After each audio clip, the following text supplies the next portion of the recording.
రాజకీయ దురుద్దేశంతో టీఆర్ఎస్ చేస్తున్న చర్యల్ని తెలంగాణ ప్రజానీకం ఖండించాలన్నారు పీసీసీ చీఫ్ ఉత్తమ్.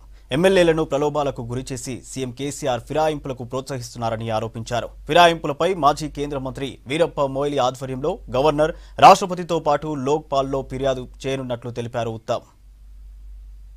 మిత్రులారా, ఈ విషయంపై తీవ్రంగా ఏఐసీసీ స్పందించబోతున్నాం. ఈరోజు వీరప్ప మొయిలీ గారి నాయకత్వంలో సాయంత్రం 4 గంటలకి గవర్నర్ కలుస్తారు. ఆ తర్వాత భారత రాష్ట్రపతిని కలవబోతున్నాం.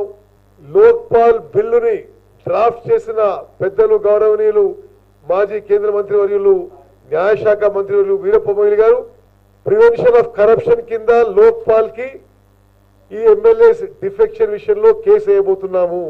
ఇది డైరెక్ట్ గా చీఫ్ మినిస్టర్ ఇన్వాల్వ్ అయిన కరప్షన్ అని చెప్పి మాకున్న సమాచారం, మాకున్న పోయిన ఎమ్మెల్యే చెప్పిన విషయంతో లోక్పాల్లో కేసు కూడా వేయబోతున్నాము.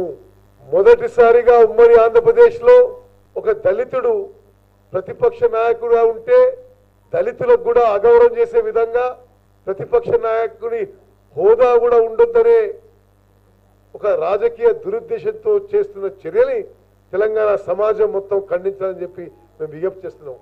శాసన మండలిలో అక్రమంగా టోటల్లీ ఇల్లీగల్ గా ఒక మైనారిటీ నాయకుడు ప్రతిపక్ష నాయకుడు ఉంటే ఇల్లీగల్ గా ఇష్టారాజ్యంగా వివరించి చేసిన విషయం కూడా నేను మనవి చేస్తున్నాను.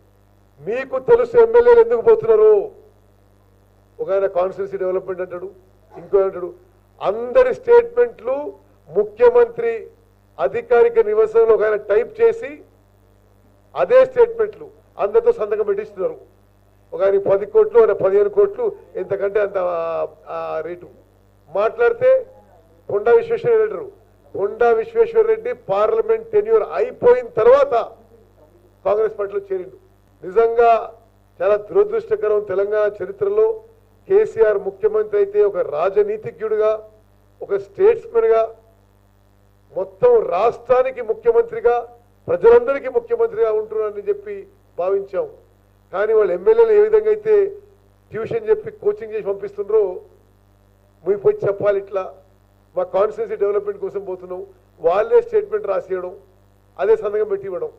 భారతదేశానికి స్వాతంత్రం తీసుకొచ్చిన కాంగ్రెస్ పార్టీ, తెలంగాణ రాష్ట్ర కాంగ్రెస్ పార్టీ తప్పనిసరిగా మరి గల్లీ నుంచి ఢిల్లీ అన్ని స్థాయిలో విషయంలో పోరాటం చేయబోతుందని చెప్పి మనం చేస్తున్నాం.